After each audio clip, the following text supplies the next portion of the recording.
perkenalkan diri.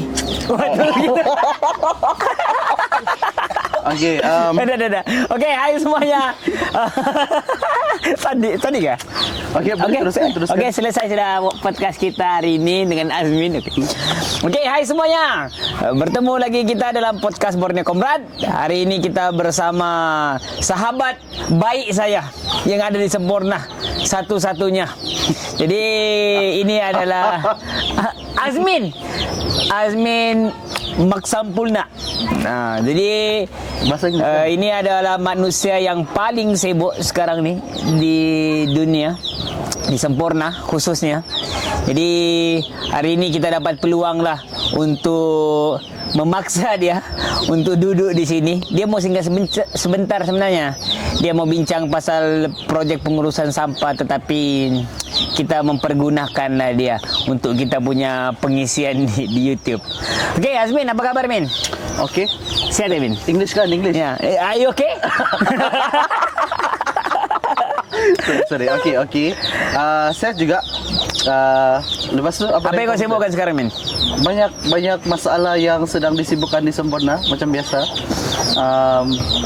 Dan mesti kelihatan sibuk lah. Itu kerja saya. Mesti kelihatan Kau daripada Sarawak buat apa? Ada program di Sarawak. Program apa?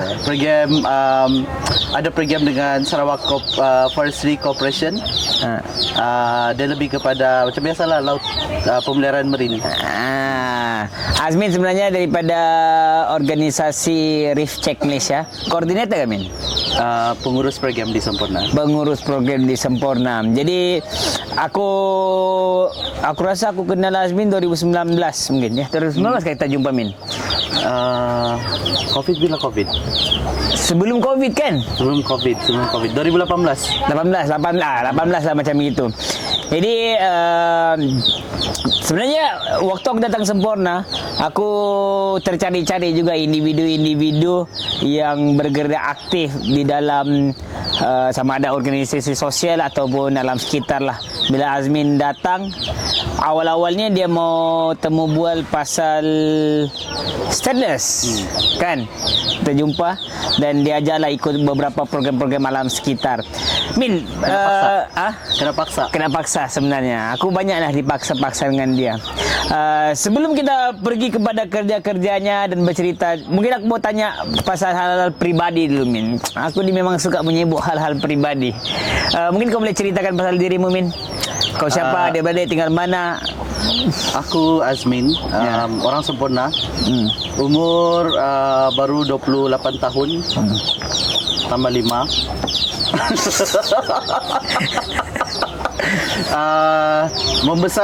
Dilahirkan dan membesar di Semporna lah. Orang Semporna juga. Dan tinggal di pesisir kampung air. Bukan kampung air sini, bukan kampung air ujung, tapi kampung air di sebelah sana. Tempat lain. Tempat lain lah. Berapa orang adik-beradik, Min? 7. Kau anak ke? 5.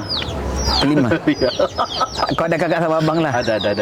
Tapi kalau kau tanya nama mungkin aku ingat. Kau tanya detail. Nanti ketahuan tak mengingatkan. Min, sebenarnya kalau untuk aku tak tahulah kalau kau kan, tapi kalau aku orang Semporna spesifik yang mahu bekerja untuk kerja-kerja aktivisme sama ada alam sekitar ni mungkin agak kurang pendedahan ada, tapi tidak terlalu ramai lah. Dan bila aku pun berbual-bual dengan kau, banyaklah bagi aku perkara-perkara yang aku terkejut juga, sebab kau pun melihat apa namanya istilahnya spektrum keadaan ataupun masalah sosial ataupun dalam sekitar ni daripada sudut sistem itu. Bukan sekadar ada sampah perlu pungut sampah, tetapi daripada mana asalnya masalah ini berpunca lah. Bagi aku itu satu kedalaman berfikir lah. Kau rasa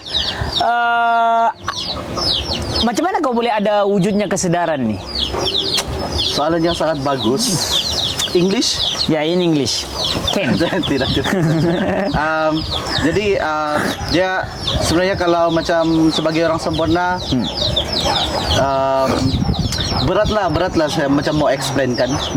Terutamanya bila kau sebut tentang spektrum ataupun skala masalah-masalah yang ada di Semporna ni. Jadi bila kesedaran tu timbul sebenarnya bila ada peluang sendiri melihat sebenarnya di sebalik yang kita nampak sekarang ni, macam yang kita sudah terbiasa nampak, sampah, keadaan persekitaran, rumah yang tidak teratur, laut yang tercemar kan, budaya-budaya pesisir. Jadi bila kau nampak sisi yang berbeza di tempat lain, di kawasan itu sendiri, dan kau ke pulau-pulau dia yang sebenarnya masih nilai dan juga dia punya apa tu kita panggil estetik dia tu masih terjaga. Jadi dia bagi satu suntikan kesedaran lah.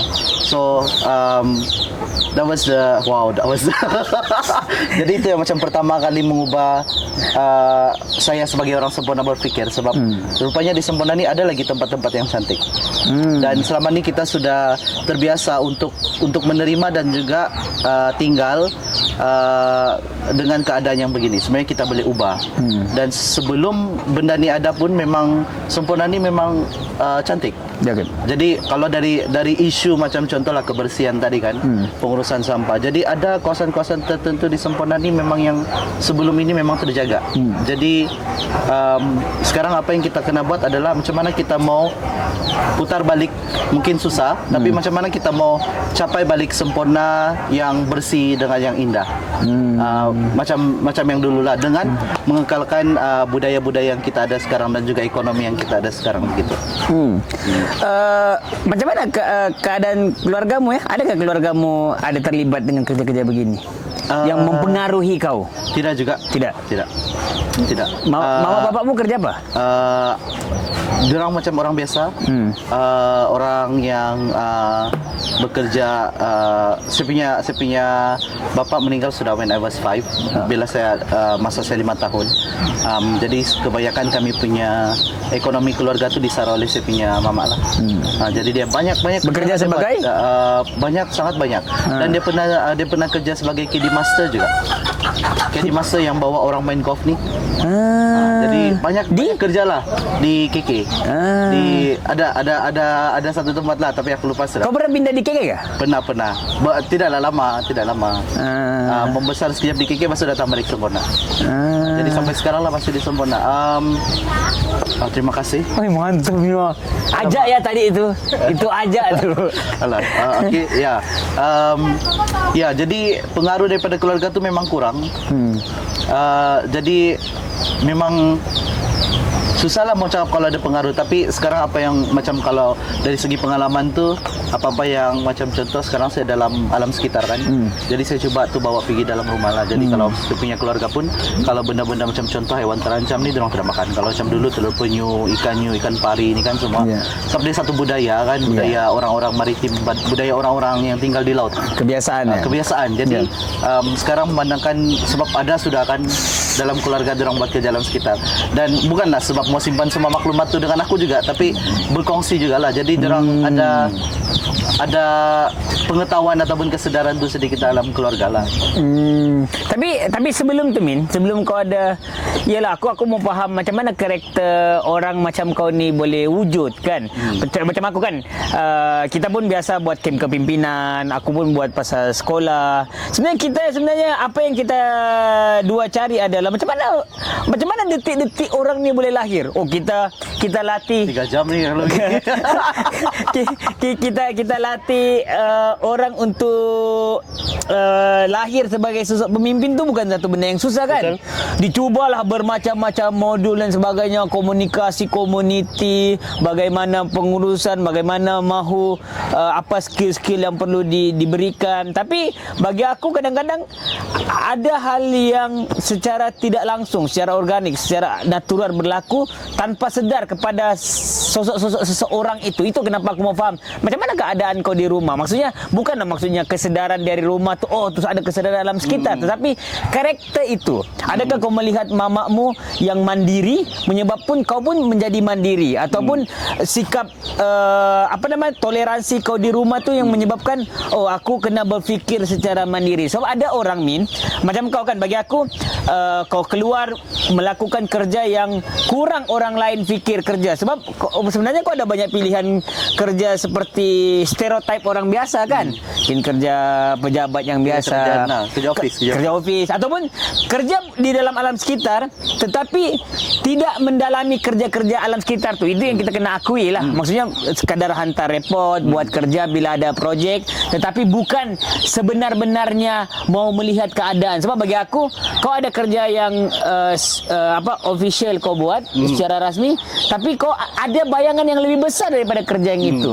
Jadi kau rasa apa? Macam pergaulan kawan-kawan kau yang boleh membentuk kau sebenarnya ada kereta tercerah begitu? Susah betul soalan dia ni. Okey, sebenarnya kan macam ada satu artikel barulah aku, bukan baru tapi aku baru baca. Dia cerita pasal awareness ataupun kesedaran. Dia punya petikan tu lebih kurang dia cakap awareness doesn't influence behavior. Dia bilang kesedaran tu dia tidak mempengaruhi perilaku. Kan? Macam contoh orang yang merokok lah kan, orang yang merokok atau orang yang berpod ni kan, dia tahu pun kesan dia kepada diri dia kan, merosakkan macam contoh tidak bagus untuk kesihatan lah kan, tapi dia sedar. Tapi adakah itu mempengaruhi dia untuk berhenti? Tidak kan. So itulah sebabnya kenapa bila dia sebut tu sebenarnya kesedaran tu tidak mempengaruhi ataupun tidak mengubah perilaku tu sangat betul. Jadi apa yang mengubah perilaku? So kau punya soalan tadi apa sebenarnya mempengaruhi kita kan? Jadi sebenarnya satu je, dia value kita panggil. Dia cakap awareness doesn't influence behavior, but value dia bilang yang influence. Maksudnya nilai itu sebenarnya mempengaruhi perilaku seseorang. Macam contoh lah kan, kalau kau ada nilai, mesti kau bergantung ataupun kau akan cuba memastikan kau akan mematuhi kau punya nilai-nilai, sama ada nilai hidup, nilai pribadi, apa semua tu kan. Macam juga katakan macam orang merokok tadi, bila dia sudah sedar nilai hidup tu ataupun nilai kesehatan tu lagi bermakna kan, baru dia akan sedar, baru dia akan berhenti kan. So macam apa yang mempengaruhi, kalau aku secara pribadi, sebab nilai itulah nilai yang sebenarnya jarang orang lihat bahwa kita macam di Sempurna ni, nilai-nilai yang kalau kita sebut nilai di Sempurna ni mesti cerita pasal pelancongan kan, mesti cerita pasal kita punya ahli politik kan, mesti cerita pasal kita punya ekonomi. Tapi itu bukan nilai yang sebenar kan. Nilai kita sebenar di situ sebenarnya adalah apa yang kita sudah hidup lama dan kita sudah banyak menerima manfaat, tapi sebenarnya kita tidak apresiasi dia orang pun. Apa dia? Apa? Kita punya alam sekitar. Dia punya khazanah marina. Macam soal selidik. Kita punya khazanah alam sekitar. Dia sebenarnya banyak bagi kita budaya, bagi kita banyak manfaat, bagi kita banyak ilmu. Termasuklah laut. Jadi bila kau sendiri turun pergi lapangan dan kau nampak macam mana budaya orang di laut tinggal, macam mana sebenarnya sumber laut tu mengubah hidup dorang, dan macam mana sumber laut tu penting dalam kehidupan sosial budaya dorang. Jadi dia sebenarnya macam bagi kau satu apa ni kita cakap, satu pengaruh. Kenapa orang tidak nampak ni? Kenapa orang nampak benda lain? Kenapa orang nampak kemajuan-kemajuan fizikal? Walhal benda ni sebenarnya patut banyak perhatian lah, sebabkan kalau kita mau fikir pembangunan saja, kalau kita fikir pelancongan, dan siapa yang jaga kita punya alam sekitar? Siapa jaga kita punya laut? Jadi satu aku rasakan, sebab sebagai orang Sempurna masa tu aku rasa sangat rugi. Orang di Sempurna ni tinggal di Sempurna dan dia berfikir bahawa Sempurna ni tanah besar saja. Min, iyalah maksudmu tadi kan kau ada cakap pasal pengaruh, tapi sebenarnya aku mau faham tentang awal permulaan itu. Sebenarnya ada juga yang katakan bahawa kadang-kadang pembentukan karakter kita ini berdasarkan imitasi ataupun teladan daripada orang lain ataupun ada benda yang terjadi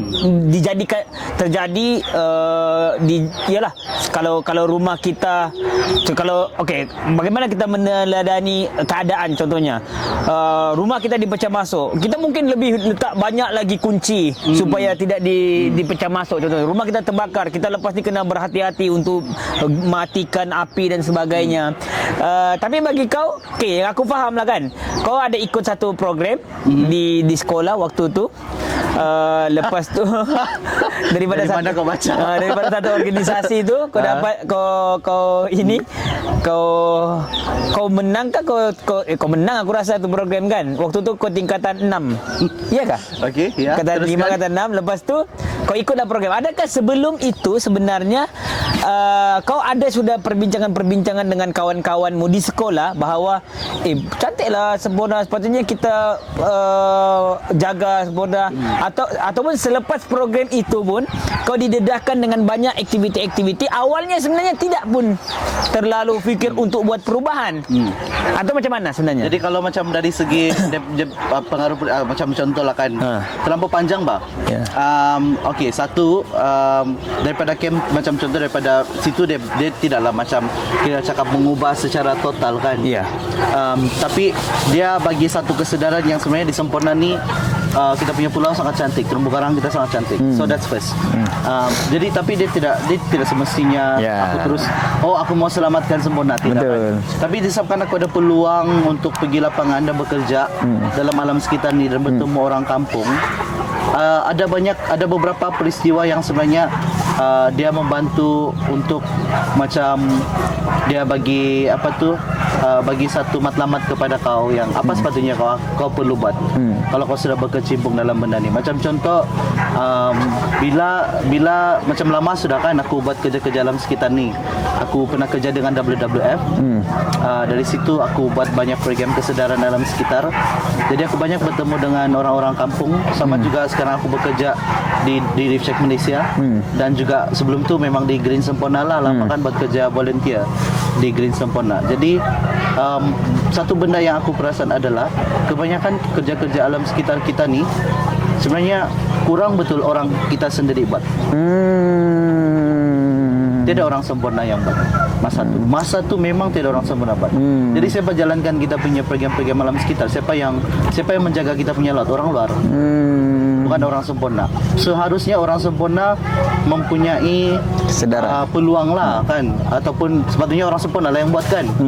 Tapi kenapa benda tu tidak berlaku? Bukan kita masalahkan orang sempurna, tapi sebenarnya tidak peluang tu.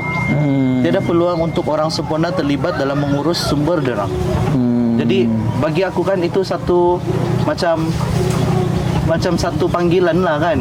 Macam kalau kita tengok ada satu masa tu saya pernah bekerja dengan orang kampung, dan bila saya masuk, saya dengan saya punya kesedaran bahawa saya ingin mengubah kampung tu punya kesedaran. So saya percaya diorang ni sebenarnya tidak sedar ni, diorang tidak pendidikan ni. So itu mindset dulu. Jadi saya datang, salah ni kamu buat ni, salah ni kamu buat ni, salah ni. Tak boleh bom ikan. Bom ikan paling isu yang paling si Mukmin paling tak suka gitu. Jadi saya tidak boleh bom ikan kan. Jadi sebenarnya dari sisi situ kan, dia sebenarnya saya tidak faham sebenarnya macam banyak dia punya isu. Kita tidak faham apa sebenarnya spektrum isu tu kan. Jadi bila ada banyak pergaulan dengan komuniti faham macam mana sebenarnya isu tu terlalu dalam, dan dia bagi satu yang kita panggil macam apa kita mau cakap, dia macam satu, bukanlah dia cakap kesedaran, tapi macam dia satu panggilan lah. Like, sekarang aku tahu, dan akulah orang yang sepatutnya cuba membantu dalam benda tu kan, ataupun kita cakap cuba membolehkan perubahan tu. Bukan membawa perubahan, tapi membolehkan tu perubahan. Macam contoh ada satu masa di satu pulau tu aku pernah kasih tahu orang kampung jangan bom ikan. Lepas tu dan semua program aku pasal jangan bom ikan. Sebab pulau tu sangat terkenal dengan bom ikan. Dan salah satu pendekatan dia, aku bekerja dengan belia lah.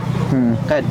Jadi aku bawa tu belia, salah satu aktiviti tu bawa dorang diving, menyelam untuk tengoklah apa sumber yang dorang ada dalam laut tu kan. Dan masa kami diving tu tiba-tiba tu bom meletup 2-3 kali, sangat kuat. Jadi bila kami macam aku terpaksa kasih stop to activity lah. So masa kami naik, and then salah satu diver tu, salah satu belia tu perempuan lah. Belia tu naik, terus dia mau maki lah. Maki, confirm. Kau tahu jangan orang Sabah kalau maki macam mana kan, naik je. Yang siapa apa tu tadi tu?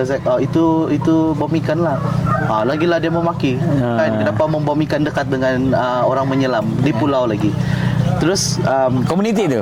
Komuniti tu. Jadi aku pun terlepas cakap juga lah. Cakap tapi bapak kau kan bom ikan. Jadi secara tidak sedar kan, sebenarnya aku terlempar satu kata-kata yang sepatutnya tidak sensitif, yang kurang sensitif lah kan. Dan cakap bapak kau pun kan bom ikan. Inilah rasa dia. Dan dia terdiam lah, dia terdiam. Terus dia balas balik, iyalah dia bilang, kalau bukan bapak aku buat bom ikan, manalah aku dapat pergi sekolah. Okey. Kan balasan yang sangat simpel. Iyalah. Balasan yang sangat simpel, tapi dia kasih tokoh yang sebenarnya isu tu dia bukan saja isu bom ikan. Dia isu ekonomi, dia isu budaya, dia isu sangat banyak. Jadi kalau kau tidak faham itu isu dan kau cuba menyelesaikan isu yang kau tidak faham, akhirnya memang kau tidak akan dapat membawa tu perubahan. So daripada situ aku cuba meletakkan diri aku setiap kali aku buat kerja-kerja community, apa sebenarnya yang community hadapi dan apa sebenarnya yang community mau. Jadi aku mau sebab itu kadang-kadang ada satu masa kan aku pernah buat kerja ni lama, ada satu masa aku cakap aku mau berhenti, aku tak mau buat sudah ni, macam tidak hasil kan. Sama juga kita mau ubah orang kampung begitu juga. Sebab kenapa? Sebab aku punya mindset masa tu begitu. Tidak menyelami isu tu dengan secara dasar. Secara asas dia pun memang sangat kurang lah kan.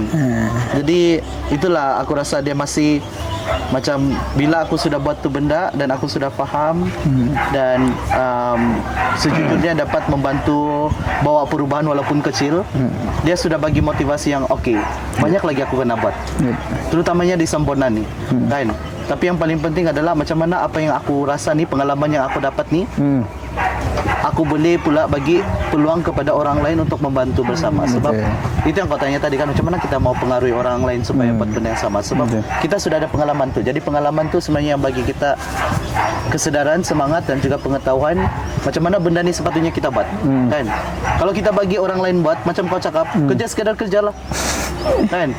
Kerja sekadar kerja tu tidak siap apa tu, yang penting kau sudah buat tu program dan report, habislah. Tiada yang keinginan untuk buat lebih dan mencapai matlamat sebenar. Kan?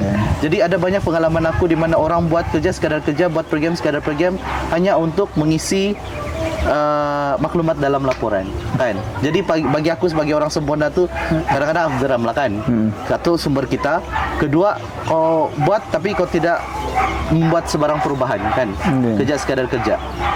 Jadi apa yang mempengaruhi aku rasa satu, penglibatan tu. Kedua adalah pengalaman tu kan. Ketiga adalah macam aku cakap lah sekarang, kalau macam terlampau lama sudah penat sudah, tapi sebabkan ada ramai orang yang kita nampak banyak potensi, komuniti kita banyak perubahan yang kita program-program yang kita buat ada membawa perubahan yang kecil. Jadi dia sebenarnya sudah bagi satu macam tanda yang kena teruskan, boleh dibuat. Dan macam biasalah jaringan-jaringan yang ada lah yang banyak. Kalau tiada jaringan, I don't think aku nak rasa siapa-siapa pun survive buat kerja ni. Macam kamu jangan buat hak asasi manusia. Jadi kalau kamu buat, bayangkan kamu saja yang buat dan kamu tiada jaringan kan. Mana survive kan? Betul. Menarik.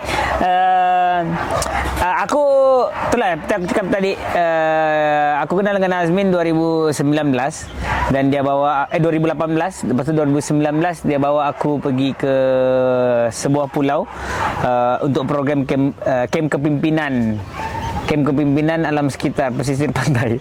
Apa namanya? Kem kepimpinan alam sekitar. Kem kepimpinan komuniti alam sekitar. Iya kah? Bahasa Inggris. Bahasa Inggris apa? Community Environmental Leadership Camp. Okey. Itulah tadi. CELC. Ya, CLC betul. Okey, jadi waktu itu menariklah bagi aku kan.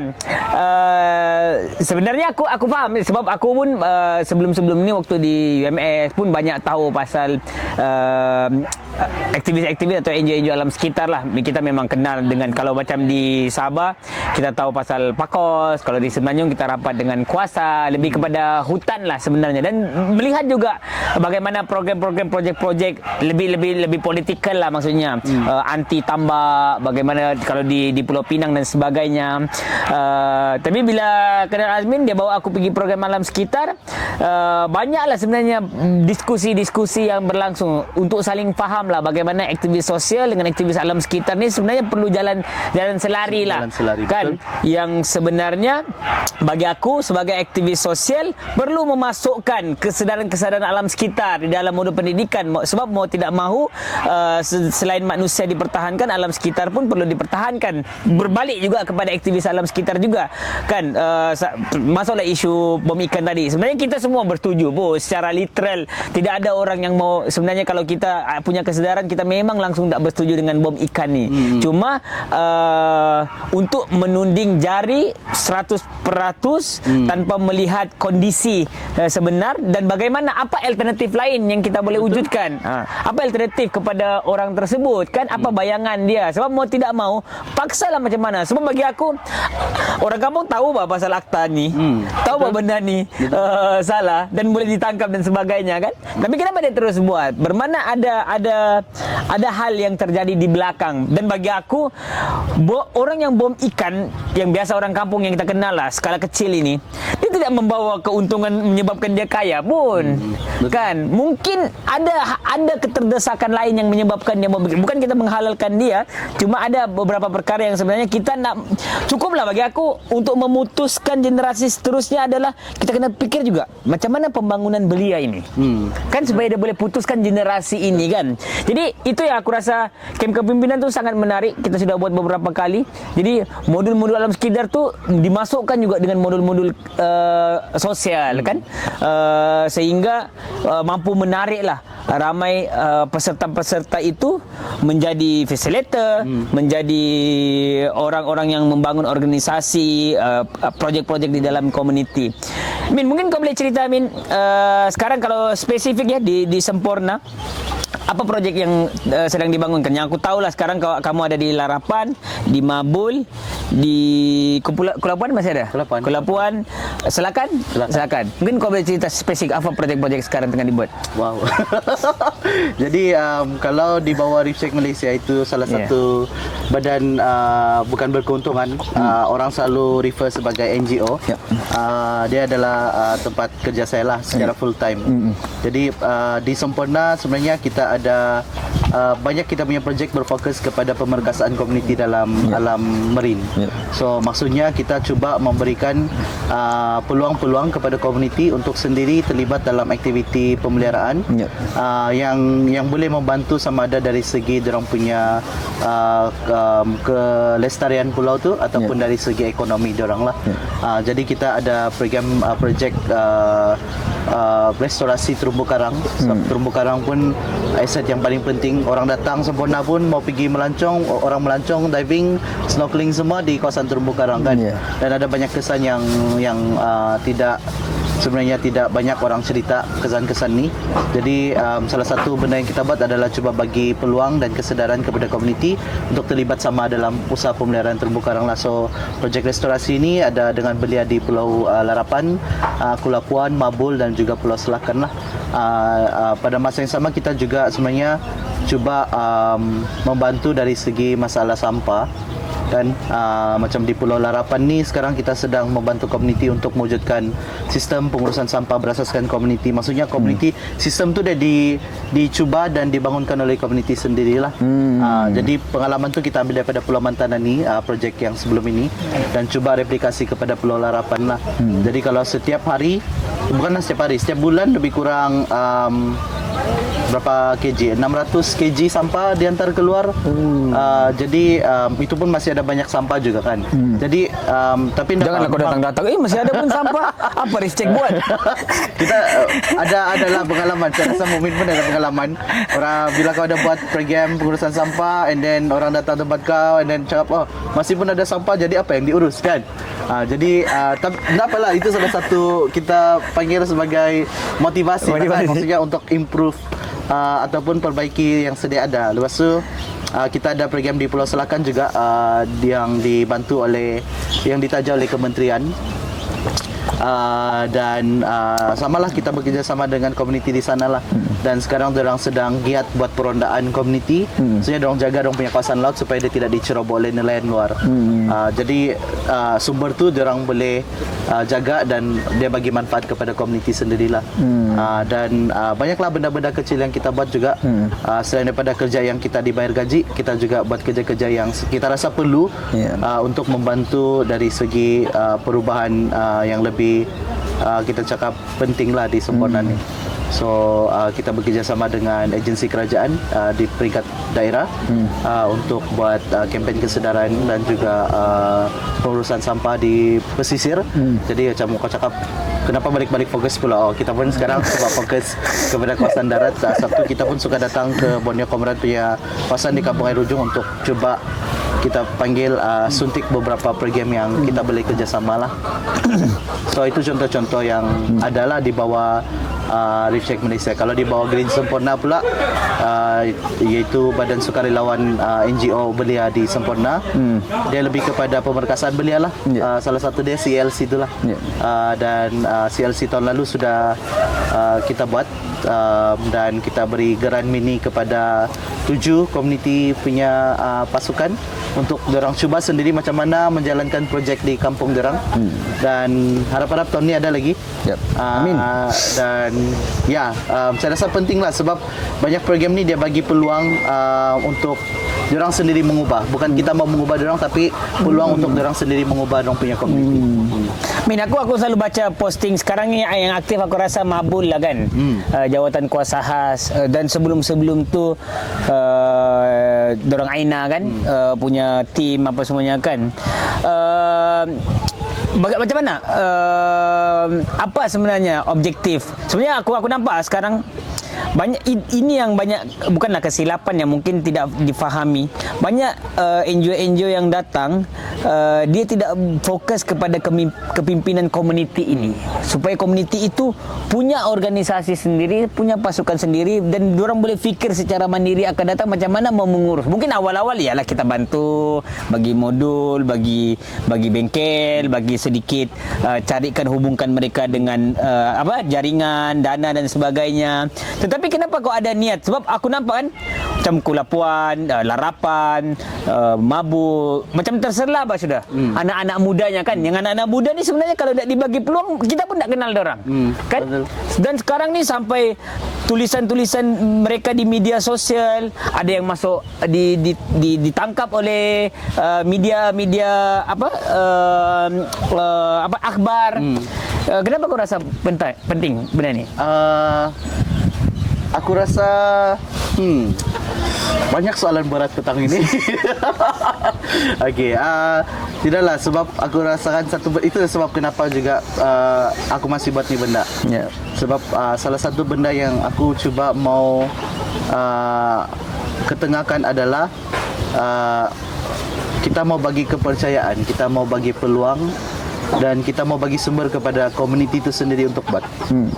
Kalau sebelum ini kebanyakan kita punya cara kerja tu adalah kita buat sendiri, dan semua ni macam kita panggil dalam istilah dia spoon feeding lah. Maksudnya kita swap semua. Jadi bila benda tu ataupun program tu ataupun projek tu habis macam begitulah. Tiada yang akan meneruskan. Betul. Sebab tiada pelaburan dari segi kepimpinan, tiada pelaburan dari segi pengetahuan, tiada pelaburan dari segi pengurusan sumber dan juga organisasi, penubuhan organisasi itu. Dan kalau kau perasan kan, kalau setiap kali kita cerita isu ni, mesti orang akan letakkan kesalahan itu kepada komuniti. Betul. Dan aku pun tidak faham. Jadi kalau dari segi proses tu kita mau buat benda yang sama, like setiap masalah kita letakkan kesalahan tu di satu tempat, dan kita akan buat benda tu sampai bila-bila lah kan. Jadi sekarang ni adalah kita mau fikir kenapa benda ni tidak pernah selesai. Macam contoh lah kita cerita sampah kan, kenapa tidak pada selesai masalah sampah ni. Dan ada juga orang tanya, bolehkah selesai masalah sampah? Kau rasa? Aku optimis boleh.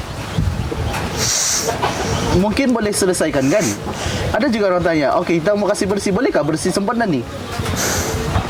Dia bukan tentang bolehkah selesai sekarang ataupun, tapi bagi aku kalau kita masih ada, apa yang boleh kita usahakan? Ya, so sebenarnya kan kita banyak fokus kita punya penyelesaian ni ataupun kita punya masalah ni kepada bolehkah tidak boleh kan. Ya, kita hendak fikir pun macam kenapa hendak cuba kan. Kalau kau hendak cuba sekarang, bila lagi kau mau cuba kan. Kalau kau hendak cuba, sampai bila kau mau belajar.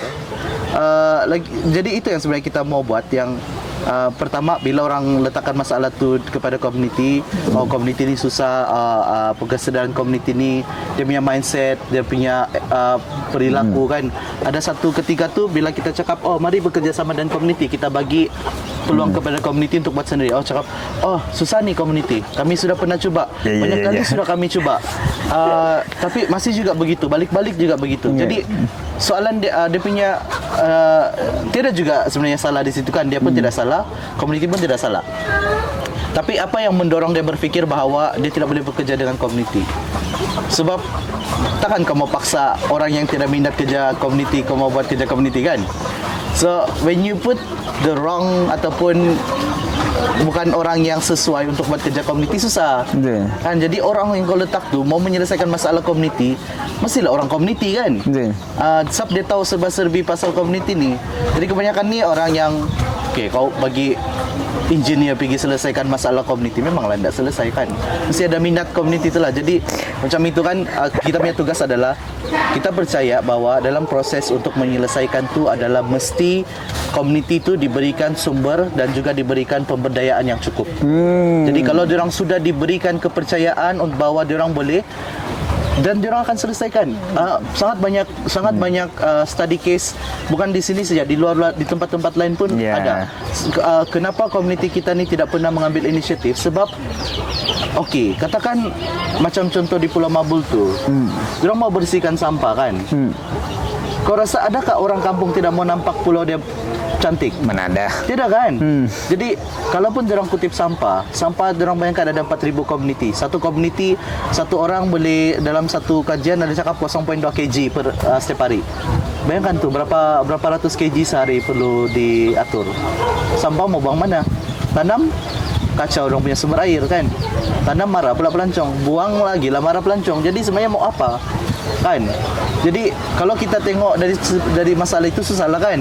Tapi sebenarnya sistem tiada apa kan. Kalau kita di bandar ni, sedangkan di bandar ni pun kita ada yang yang educated kan, orang yang memang keluarga-keluarga yang sangat bukanlah menyindir kan. Saya pun orang bandar, bukan je orang bandar, orang kampung. Tapi macam ada pendidikan kan. Banyak juga saya punya keluarga-keluarga ada pendidikan, yang tahu, yang sedar. Tapi buang sampah masih juga kan. So macam aku cakap tadi, kesedaran tu, pengetahuan tu, dia tidak sebenarnya mempengaruhi perilaku. Jadi itulah saya cakap, walaupun kau ada, kalau benda tu tiada sistem dia, tiada tempat buang dia, macam mana kau mau expect orang kampung mau buat kan? Jadi balik kepada soalan kau, saya banyak menyimpang. Tapi itu je lah, mesti bagi kepercayaan kepada komuniti. Kita ni asal namanya komuniti, mesti kita takut. Takut ni dia makan duit, takut ni dia buat begini, takut ni nanti dia nak buat, takut ni keluarga-keluarga dia saja. Jadi kalau kita takut, sampai bila kita mau buat? Kan? Kita tidak pernah cuba, tapi kita sudah negatif pasal benda tu kan.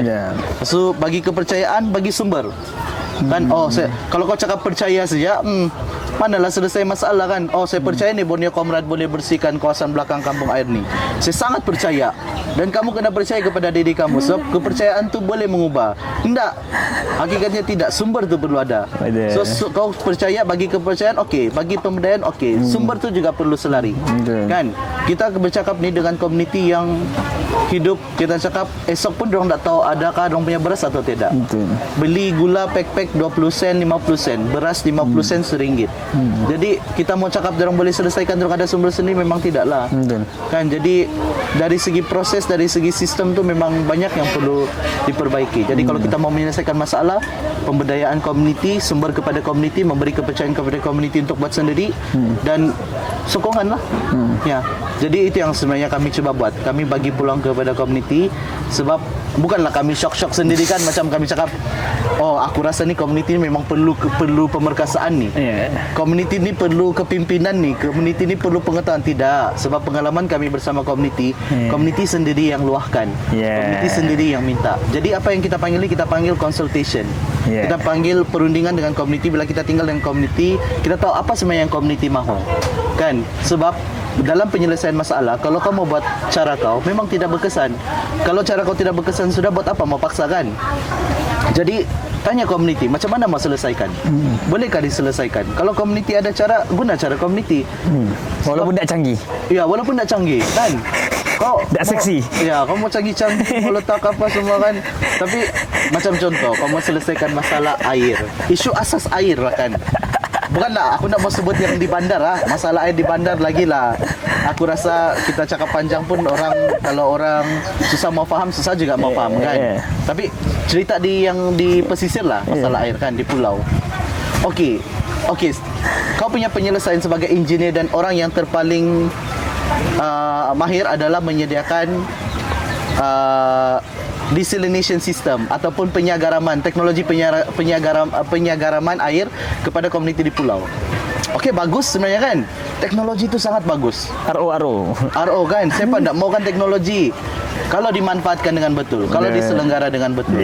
Kalau penyelesaiannya adalah melibatkan komuniti, boleh. Masalahnya adalah kita berfikir, boleh ni selesai, kita letak je itu teknologi di sana. Setahun pakai, lepas tu siapa mau maintain kan? Siapa mau selenggara? Jadi macam mana penyelesaian kau memanglah teknologi, tapi kalau komuniti tidak terlibat, macam mana juga.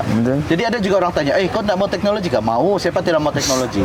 Saya mau teknologi, tapi teknologi yang dimanfaatkan dan diimplementasikan dengan betul. Apa contoh dia? Bila kau tahu teknologi itu memang memerlukan jurutera yang berkemahiran dan sangat susah untuk diantar ke pulau, maka kau kena fikir macam mana kau memberdaya komuniti, memberi pemerkasaan kepada komuniti supaya dia boleh menyelenggara itu sistem. Jadi dari segi situ kau sebenarnya menggunakan sumber yang sedia ada untuk memastikan teknologi yang kau hantar tu akan dipakai sentiasa. Jadi tiadalah masalah masalahnya komuniti ni dia pergi curi itu, dia pergi curi. Mana-mana pun berlaku kecurian masalahnya. Kalau benda tu tidak dirancang dengan betul. Cuba masa kau macam contohlah kau pasang tu teknologi penyagaraman air. Kau bincang dengan komuniti mesti jaga. Siapa lagi mau curi kan? Ada sekurang-kurangnya kau tahu orang kampung akan jaga. Kedua, bila kau tahu dia punya jurutera sangat susah mau turun kerana bayar jurutera mahal kan, engineer mau turun semua mahal kan. Kau latihlah komuniti untuk pergi faham. Nanti ada lagi orang cakap, ini kau ingat kerja-kerja engineer ni senang kah? Masalahnya kalau benda yang susahlah, sangat banyak stereotip kan. Orang cakap, orang kampung ni mana dia faham tu apa tu siput, mana tu spana, tekan-tekan itu ini, wayar merah, hijau, ungu, biru kan. Itulah namanya pemberdayaan. Jadi bila kau percaya kepada proses, kau bagi kemahiran, kau bagi sumber, kau bagi pengetahuan kepada dorang boleh tolong. Banyak masalah yang banyak projek-projek yang sebenarnya boleh berlaku dengan sangat bermanfaat kan. Hakikatnya tidak, sebab kenapa kita kecualikan komuniti. Stereotip kita kepada komuniti, terutamanya komuniti pesisir, komuniti stateless lagi lah, saya tidak mau cakap begitu. Banyak yang orang tidak boleh buat. Dan itulah sebenarnya bukan kita tidak tolak teknologi ataupun ide-ide inovasi yang canggih-canggih ni. Sebenarnya kita membaca juga dan kita pergi tengok lihat mendengar mendengar pembentangan, melihat saling berbahas. Cuma sebenarnya itu bagaimana dia boleh dipertahankan dalam jangka masa yang panjang. Betul. Semua orang mau masukkan inovasi yang canggih-canggih, teknologi yang canggih-canggih, tapi dia boleh 6 bulan, 1 tahun. Lepas tu tidak melihat pun, sudah rasmi, sudah ini, sudah gempa lah. Sampai puluh ribu, ratus ribu, sampai juta punya projek. Tetapi tidak difikirkan bagaimana dia boleh berterusan. Dan kita suka melepaskan tangan. Oh, mau tidak mau, komuniti kenalah berusaha untuk ini sendiri. Tapi pembangunan daya tadi, pemberdayaan itu, kalau kita meletak-letak begitu, oh kami sudah bagi kau ini, bermakna kau kena jaga, kau kena ini. Tapi jaga macam mana? Betul. Betul. Jadi ada daya yang perlu dimasukkan, ada sistem yang perlu direka supaya komuniti itu boleh gunalah benda itu. Tapi kadang-kadang pun sebenarnya ide-ide komuniti ini lebih mudah, ya. Pada air hujan. Betul. Tapi alah, projek masukkan tangki ke dalam pulau ni terlampau klise kan? Orang rasa macam Dia terlampau, kita cakap bukanlah klise, tapi kita cakap terlampau tidak canggih. tidak canggih, tidak bombastik. Mungkin tidak akan mendapat sorotan Iya, media kan. betul. Jadi padahal secara praktikal dia dari dulu pun komuniti hidup bergantung kepada air hujan dengan air perigi kan.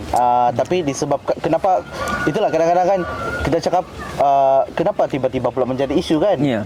Jadi isu dia macam contoh pengalaman kita di Pulau Mabul kan, tiba-tiba sumber air perigi diorang tidak boleh Masin. minum sudah masin. Lepas tu disalahkan pula komuniti kan. Jadi susahlah kalau dari segi budaya hidup pun komuniti ni kalau boleh tidak mau merosakkan alam sekitar. Betul. Kan sebab diorang tahu sumber tu adalah sumber hidup diorang kan. Betul. Tapi kita kena fikir bahawa macam contoh di Pulau Mabul dengan aktiviti pelancongan yang begitu rancak, sampai 500,000 pelancong boleh datang kan. Bayangkan 500,000 pelancong tu Per tahun. Per tahun kan. Kiralah satu orang guna 1 liter air perigi tu. Oh, dan juga tu dia bilang habis air perigi tu. Air tu datang daripada Tuhan, gitu. Adalah juga begitu kan stereotip. Yeah. Tapi beginilah, kadang-kadang pun ada, macam saya cakap lah, kita kena faham semua sisi isu tu kan. Betul. Jadi kalau kita tidak mau faham, susah kita mau bagi pendekatan yang menyeluruh. Yeah. Kan. Jadi kita masalah air pula kamu sini. Okey, kita letak penyagaraman air. Settle sudah. Okey, fokus tempat lain. Yeah. Tapi tidak fikir, kalau kami letak penyagaraman air ni okey-kah? Macam mana kamu mau bantu dia? Macam mana dalam jangka masa yang panjang? Yeah. Kan? Kadang-kadang kita pun membuat penyelesaian ni kita tanpa berunding dengan komuniti. Dan terburu-buru. Ya, kan? Kita pun kejar, kita punya garis masa pendana tu bagi mesti selesai 2 bulan, 3 bulan. Betul. Kita pun ada pengalaman yang kita kena ikut pendana, tapi pada masa yang sama kita pun kena tahu cara bernegosiasi dan juga berkomunikasi dengan pendana. Betul. Kita untuk faham apa yang berlaku di lapangan. Sebab struktur komuniti dan juga cabaran-cabaran komuniti ini dia berbeza. Macam contoh, kalau dari segi cara kerja NGO lah. Kalau esok minggu ni kita mau buat meeting, esok kita buat meeting. Dah payah tangguh, kan? Esok lapang buat meeting esok. Dengan komuniti pula struktur dia berbeza. Kalau kita cakap minggu ini kita kena meeting, kena cek alamak. Yang rumah A dia pergi klinik, yang rumah B pergi ambil Kawinan. ikan. Ada kenduri itu. Jadi kita kena cater ataupun kita kena menyesuaikan kepada keadaan tu kan. Yeah. Jadi kadang-kadang meeting yang boleh buat dalam minggu itu terpaksa dianjak kepada 1 bulan. Tapi mungkin perdana kita tidak faham. Jadi kita kena cari cara untuk bernegosiasi dan juga memahamkan perdana kita. Inilah sebenarnya cabaran di lapangan. Kan? Ada pendana yang kebanyakan pendana macam contoh di Check Malaysia, dia orang sangat faham. Sebab kita juga bagi peluang kepada pendana kita untuk turun lapangan dan melihat sendiri dan merasai sebenarnya apa implementasi projek di lapangan kan. Jadi banyaklah. Jadi sangat penting. Jadi kalau saya boleh rumuskan, itu je lah sumber kepercayaan, pemberdayaan dan juga yang paling penting adalah apa yang kita mau selesaikan tu mesti mendapat satu persetujuan daripada komuniti lah. Komuniti kena faham dan tahu apa penglibatan diorang di dalam. Macam contoh di Pulau Mabul tu, isu pengurusan sampah ni lama sudah banyak orang buat pengurusan sampah. Last buat beach clean up saja, lepas tu lari, lepas tu tidak sustain. Jadi kadang-kadang kenapa saya terpanggil untuk menyelesaikan, walaupun sebenarnya fokus saya kepada belia saja, sebab ada beberapa orang tanya lah kan, dia bilang, Azmin, berapa tahun sudah kau selalu masuk mabul buat kerja-kerja alam sekitar? Saya boleh cakap lebih kurang 10 tahun, lebih 10 tahun. Dan kena tanya lah, jadi apa yang berubah? Susah kan mau jawab, sebab memang tidak berubah kan. Dari segi alam sekitar dia makin teruk kan. Jadi sebagai orang yang buat kerja-kerja alam sekitar ni, dia sebenarnya kalau kita cakap dia satu perkara yang memalukan. Lama sudah kan buat kerja di Pulau Mabul tapi masih tidak selesai isu. Kenapa? Kan? Sebab satu, orang takut mau selesaikan isu tu. Dia terlalu besar, dia melibatkan pelbagai lapisan pihak. Jadi kalau kau tidak bersedia untuk berunding dengan banyak pihak, jadi susah tu kan. Jadi baru-baru ni kita cuba berbincang dengan komuniti di sana dan tanya dorang apa sebenarnya dorang mau buat. Dan saya tidak boleh macam jelaskan banyak, tapi sebenarnya secara jujur dia, saya pun terinspirasi sebab rupanya dorang ni ada idea. Dan idea dorang ni sangat bagus. Dan kos untuk menjalankan idea dorang sangat murah. Cuma keinginan saja. Keinginan dari segi sistem, keinginan dari segi perubahan di peringkat kerajaan tempatan itu saja, sama ada mereka betul-betul mau buat ataupun tidak kan. Jadi sekarang komuniti itu sebenarnya dorang mau buat setiap minggu dorang akan gotong royong. Tapi setiap minggu dorang kena cari kos untuk hantar keluar. Sangat mahal. Jadi sekarang dorang coba buat kalau ada kos dorang hantar, kalau tidak dan dorang simpan dulu. Tapi bayangkan daripada 10 rumah, 20 rumah sekarang banyak rumah sudah buat begitu. Kalau macam dari berapa kali ya, 7 kali gotong royong pun sudah 53 tan sampah.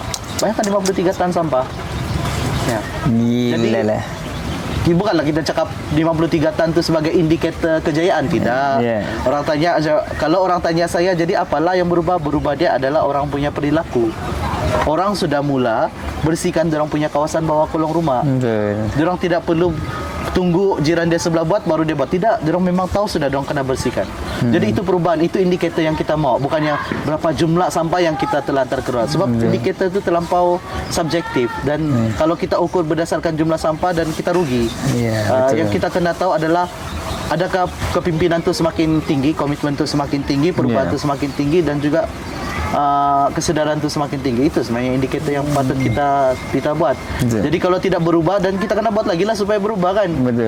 Bukan mau hantar lagi banyak sampah keluar, bukan. Kita hantar sampah banyak kali keluar pun, kalau tiada komitmen kepimpinan perubahan dalam komuniti itu, benda itu tidak sustain. Jadi end up kami akan buat kerja yang macam sebelum inilah. Adakah sekarang orang, aku nampak kamu ada buat posting untuk siapa-siapa lah mau sumbangkan dana untuk pengangkutan. Ada yang kontak kah? Ada beberapa lah, ada beberapa kawan. Aku sebenarnya Kawan-kawan lah. Aku sebenarnya banyak kawan yang aku boleh peras-peras kadang-kadang kan. Jadi tanyalah, bolehkah sumbang? Bolehkah sumbang? Jadi dicubalah, diusahakan. Tapi macam aku cakap kan, kalau kau cakap mari kita selamatkan harimau belang, mungkin banyak lagi orang mau derma kan. Mari selamatkan panda, mungkin banyak lagi orang mau derma. Tapi kalau cakap mari kita sumbang untuk orang buat gotong royong, tidak seksi, tidak canggih lah kan. Jadi susah. Jadi dari segi kalau macam kita cakap crowdfunding kan, dana untuk komuniti buat kerja alam sekitar, dia ada susah sikit lah. Bukan susah sikit, susah banyak. Aku rasakan sebab aku nampak kan, biasa aku kadang-kadang marah juga bila banyak sebenarnya usaha-usaha daripada komuniti lah, salah satunya Mabul lah. Tapi tak tahulah, kadang-kadang banyak sikap orang kita ni, dia suka sangat memandang rendah tentang projek tersebut. Tapi tanpa maksudnya macam, oh komuniti tu buat ini, oh kamu buat begini, ini. Lepas tu nak libatkan ini. Tapi tak ada pun kita mau. Yang kita tahu komplain. Sedangkan ada, iya betul, ada banyak usaha kadang-kadang bukanlah terus buat perubahan besar, kan betul. Tapi sebenarnya kita terlampau banyak menunding jari dengan komuniti sehingga kan kita lupa yang sebenarnya kita boleh sama-sama untuk bantu. Betul. Aku rasa kalau ramai orang macam pengangkutan kan, kalau betul-betul kita mau lihat sana tu, ini projek yang bagus bah untuk pembangunan bilik. Aku sangat percaya kepimpinan beliau kalau berjaya di Mabul itu, nanti dia memberi impak, memberi inspirasi, dan mereka juga akan keluar dan membantu tempat-tempat lain. Betul. Mungkin bukan semata-mata sampah, tetapi kemahiran-kemahiran. Sebab banyak dimasukkan dalam kemahiran-kemahiran kan, macam kita lah. Kita bukan lahir daripada pulau pun, kan. Tapi bila kita dilahirkan punya kesedaran begini, kita bantu tempat orang lain. Jadi itu yang aku fikir jangka masa panjang lah, Min. Yang terakhir, Min, tadi banyak kita kau pun ada sentuh sedikit, Min, tentang bagaimana dengan pendana, dengan komuniti. Dua benda lah aku rasa. Pertama dengan pendana. Pendana ni ada yang faham, ada yang mungkin kurang faham. Tapi kadang-kadang mereka berminat untuk menajah kita punya aktiviti ataupun program. Cuma kadang-kadang itulah cara mereka melihat perubahan tadi itu tidak realistik. Kan? Okey. Jadi contohnya macam kita buat program kepimpinan, contohnya macam kau susah lah kalau sudah masuk kepada kemanusiaan, sangat susah. Sebab orang mau terus lahir pemimpin yang boleh bantu lagi 5 orang ni boleh bantu je. Kau pernah jumpa ke satu logik begitu kan daripada orang kan? Jadi aku kadang-kadang bila kita bantu, dia mau kita bagi lagi data, tapi jangka masa pendek 6 bulan, 1 tahun, mustahil bahkan sebenarnya. Bukanlah mustahil, kadang-kadang boleh jadi mustahil lah. Jadi macam mana, adakah itu sebagai cabaran kau untuk memahami itu bukanlah saya cakap macam cabaran yang sangat besar kan. Untuk dapatkan pendana tu cabaran yang besar. Jadi cabaran kedua dia memahami pendana tu mungkin baru yang kedua lah kali ya. Tapi ada juga macam pengalaman saya sendiri, macam kita jumpa pendana yang dia memang sangat spesifik. Dia tahu sudah apa yang dia mau capai setelah projek tersebut dijalankan. Kan. Jadi kadang-kadang macam saya cakap lah, ada pendana yang dia boleh faham, ada pendana yang dia memang strict. Dia sudah tahu itu dan itulah. Dan kebanyakan pendana ni kita tak boleh salahkan dia orang juga. Orang yang mengatur ataupun menguruskan geran-geran ni, mereka kebanyakan buat kerja-kerja di desk, di meja kan. Dan dia orang sangat kadang-kadang bukanlah dia orang sangat, ada juga pendana ni yang ada banyak pengalaman dan kemudian dia orang jadi pendana kan. Tapi ada juga yang tiada kita panggil pengalaman ataupun dia tiada connection apa yang berlaku di lapangan. Jadi sangat susah untuk dia menjadi fleksibel dengan pelaksanaan projek kan. Tapi sebagai pengurus projek ataupun seorang yang design the project, one thing yang they perlu tahu adalah mesti sebelum buat sesuatu tu kita sudah setuju. Apa indikator yang kita mau tengok kan. Kalau kita tahu indikator tu ataupun penanda aras yang diorang tetapkan tu terlampau susah untuk dicapai, jadi saya rasa itu kita tidak perlu kan, macam tidak perlu bersetuju lah kan. Tapi kalau penanda aras tu kita boleh bawa bincang macam orang sahabat cakap, boleh di-adjust dan boleh lah kali. Tapi kebanyakan pendana-pendana dulu begitu, very strict, very specific. Tapi sekarang ni banyak pendana kita yang sebab kebanyakan orang yang duduk menguruskan geran ni adalah orang yang pernah kawan-kawan satu, kedua diorang memang sendiri ada pengalaman di lapangan. Jadi pendana yang begini dia sangat faham. Dan kadang-kadang bukan kadang-kadang, sekarang banyak pendana yang ingin membantu dari segi the design of the project.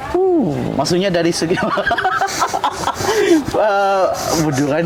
Maksudnya dari segi perangkaan projek tu. Jadi diorang sendiri macam saya tahu kau ada idea yang besar kan. Macam kebanyakan orang di lapangan diorang ada idea. Tapi dari segi proses pelaksanaan idea tu dan mencapai apa yang diinginkan oleh idea itu sangat susah. Jadi kebanyakan pendana dia akan membantu dari segi situ. Jadi doakan kadang-kadang menjadi kau punya semak dan imbang lah. Macam saya ingin menubuhkan pusat latihan komuniti di Pulau Semporna kan, ataupun institut kemahiran komuniti di Semporna. Jadi dia akan cuba bagi kau banyak soalan untuk memastikan kau faham ke idea itu, apa yang kau ingin capai. Jadi bila kau sudah melalui itu proses, senang untuk kau merangkap projek bersama dengan dia. Jadi ada pendana yang begitu, dari awal dia akan bantu sampai dapat grant dan sehinggalah pelaksanaan dan juga pemantauan lah. Jadi itu bergantung dengan organisasi itu sendiri. Dan ya, itulah kita cakap the nature of the funders lah. Kalau kita mau grant daripada diorang, then kita kena pandai communicate dan juga negotiate dengan diorang lah. Okey. Dua soalan terakhir, Min. Yang pertama adalah apa bayangan kau sekarang lah untuk masa depan?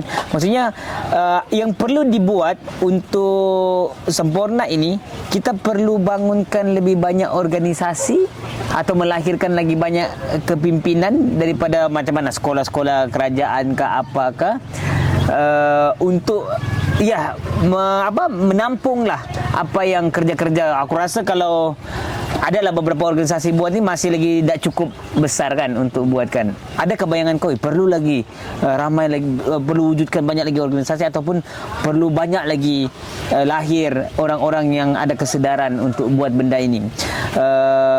Soalan pertama. Soalan terakhir adalah soalan susah kan, soalan podcast diorang ni, malas dia aku. Yang terakhir adalah bagi kita harapan lah untuk kerja-kerja alam sekitar ni yang banyak orang rasa alah tak boleh juga selesai ni, alah ini apa semuanya. Okey. Soalan pertama tu, apa lagi yang boleh dilakukan? Sebenarnya banyak, sangat banyak kan. Tapi kalau saya sendiri memang tak boleh buat semua lah kan. Yep. Jadi dia menjawab kepada soalan kau, kita mau lagi banyak orang lah. Tidak kisahlah, tidak semestinya dia organisasi. Kita ni sangat tertumpu yang organisasi boleh menyelesaikan ni. Tidak. Dari dulu pun kita sangat banyak organisasi, tapi mana organisasi ni kan? Kita tidak perlukan organisasi untuk menyelesaikan masalah. Kita perlukan orang yang betul-betul prihatin, orang yang betul-betul faham dan juga tahu macam mana mau menyelesaikan isu tu. Dan itu yang patut kita bagi investment lah, kita panggil. Kita patut bantu dan sokong dan juga bagi dorongan untuk dorang buat. Jadi tidak semestinya dia organisasi, komuniti juga boleh, belia juga boleh, pelajar juga boleh, cikgu juga boleh. Jadi dari segi orang yang membawa buat perubahan ni atau apa-apa projek pun di Semporna ni memang perlu ramai lagi lah. Tapi yang paling penting adalah perubahan dari segi institusi, sistem, kan.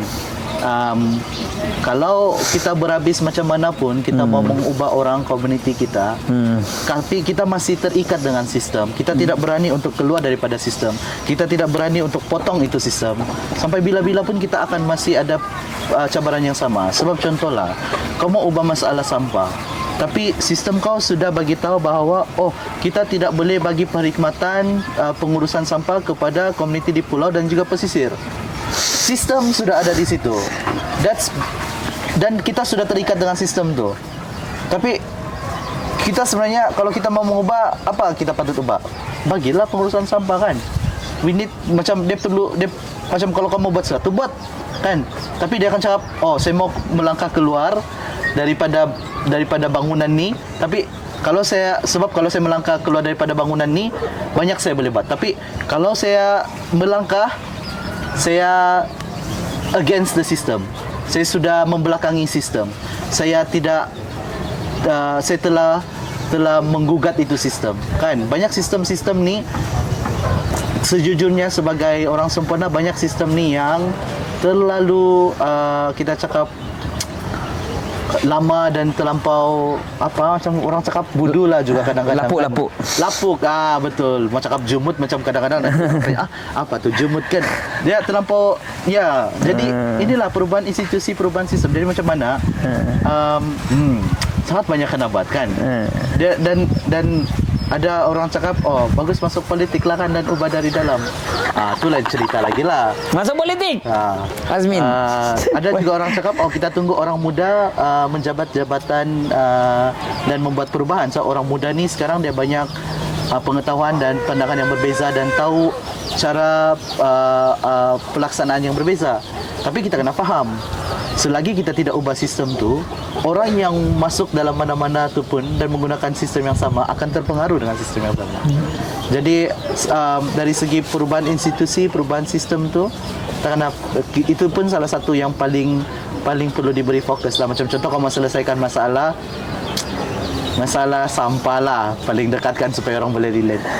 Okey, kita mau selesaikan masalah sampah, tapi untuk orang yang ada IC je. Okey, selesai kah tu? Dan kau akan cadangkan, oh kenapa tidak semua kan? Jadi dia akan tanya, oh masalahnya kita hanya boleh untuk orang yang ada IC saja. Nah, itulah sistem kita. Betul. Sistem kita clearly says yang begitu. Jadi macam mana kita mau selesaikan masalah tapi terikat sistem, atau terpaksa kita ubah sistem? Tapi siapa mau ubah sistem kan? Jadi itu salah satu yang saya rasa secara peribadi saya pun masih struggle. Saya masih struggle untuk memahami kita punya social norms dan juga kita punya sistem yang kadang-kadang very diskriminatif kepada isu-isu yang ada. Jadi saya cuba berkawan dengan ramai orang. Saya cuba bekerjasama dengan agensi-agensi kerajaan terutamanya untuk faham, dan sebab diorang pun ada cabaran kan. Kadang-kadang ada juga masa-masa tertentu di mana kita ramai orang akan cuba menyalahkan agensi-agensi kerajaan. Tapi pada masa yang sama macam kita juga ada peluang untuk memahami apa sebenarnya cabaran diorang. Jadi bila kita faham cabaran diorang, kita pun tahu apa sebenarnya sistem yang kita perlu ubah. So kadang-kadang orang ni dia buat berdasarkan apa yang sistem tu sudah suruh dia buat. Betul. Kan? Mau tidak mau dia kena buat. Kan? Mau tidak mau dia kena robohkan rumah pesisir. Sebab itu memang sudah dalam dia punya tu, dalam sistem tu sendiri sudah ada. Jadi walaupun kadang-kadang Itu halal dalam sistem. Sistem tu sudah halalkan. Ya. Panjang Betul. kita tahu cerita, tapi okay. kan.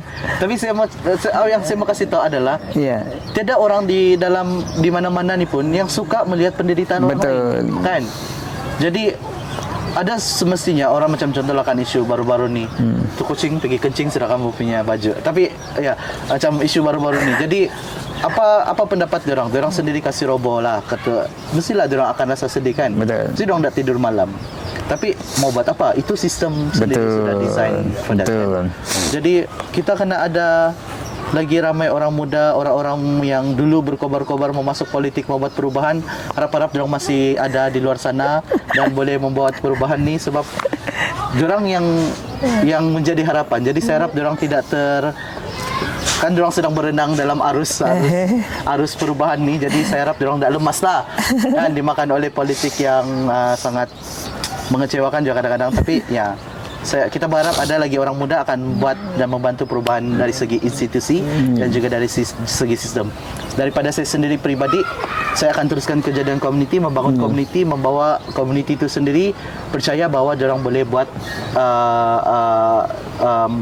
apa yang diorang mau selesaikan, begitu. Mantap. Percaya perkara ini boleh memungkinkan lah sesuatu yang lebih baik ya, aku rasa kan. Jadi itu aku rasa yang paling penting lah, perkataan terakhir Azmin. Mau tidak mau banyak orang yalah, aku rasa kita selalu dapat soalan yang sama ya, walaupun konteksnya berbeza.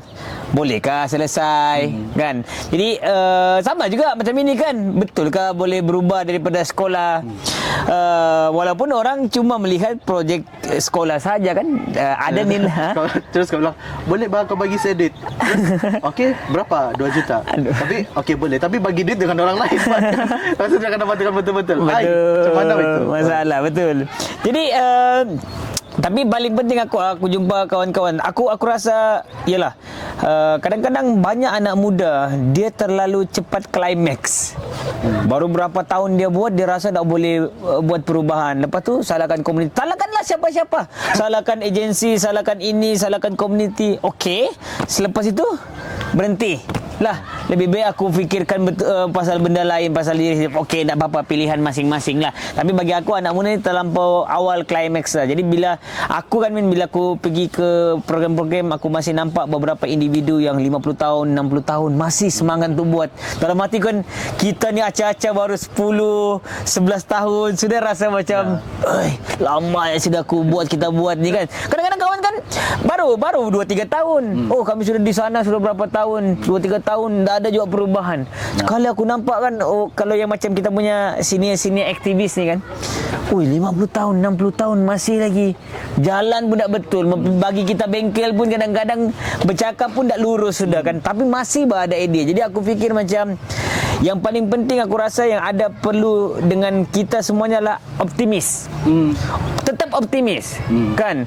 Sebab bila orang tanya kan macam mana sekarang ni isu stateless macam makin teruk, kita lihat daripada sisi yang mana.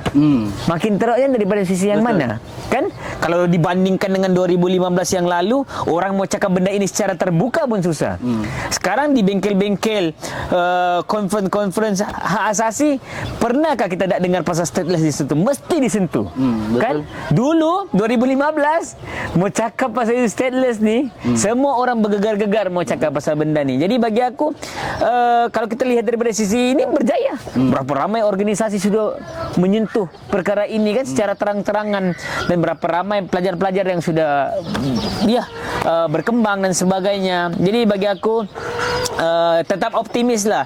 Ada kemungkinan perubahan akan berlaku. Sebab bagi aku yang paling penting adalah kita saling faham, dan strateginya ada banyak, taktikalnya ada banyak. Ada orang sedang buat kerja daripada tepi, kiri, kanan, depan, belakang dan sebagainya.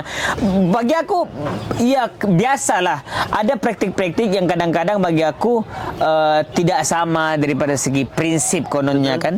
Tapi bagi aku, bila kita sudah matang di dalam komuniti ni, bagi aku kita kena meraih perbezaan praktis itu. Kan. Sebab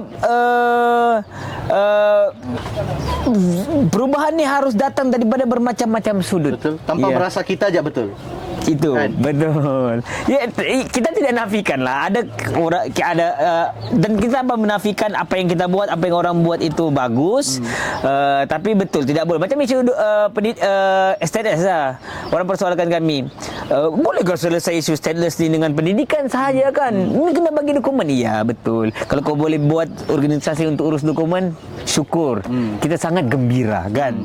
Tapi kami percaya bahagian ini proses-proses yang kami mau tempuh, dan kami mau pergi titik yang ini. Kan titiknya keadilan sosial, keadilan alamnya kan di sini kan. Jadi kau mau guna cara yang mana, terpulanglah. Yang penting kau tidak memperguna eksploitasi masyarakat dan sebagainya. Jadi terima kasih Azmin. Jadi bagi aku pun sebenarnya kami dua pun banyak terus saling berkomunikasi dan saling belajar daripada masa ke semasa. Sebab bagi aku itulah seperti yang Azmin petik tadi lah, betapa pentingnya jaringan sebenarnya, supaya kita boleh berbagi sumber, berbagi kemahiran. Kalau sendiri memang patah kita. Sebab itu yang kadang-kadang banyak orang climax aku cakap, terus putus semangat, terus rasa macam mau menyalahkan keadaan, dia tidak buat komunikasi ataupun jaringan-jaringan yang kecil lah macam gini teman-teman. Jadi terima kasih Azmin, banyak kita belajar hari ini daripada perbualan saudara Azmin yang sungguh bijaksana. Kalau penutupan English. Actually kalau kamu nampak Azmin ni ada banyak lah di mana-mana, di website alam sekitar sekarang ni dia banyak menginspirasikan lah. Dalam buku-buku pun kalian nampak ada muka Azmin. Okey Azmin, terima kasih. Terima kasih, thank you. Ya, kau sangat mantap. Mantap. Terima kasih Min. Okey. Kasih aja. Thank you. Okey. Aku datang meeting rupanya.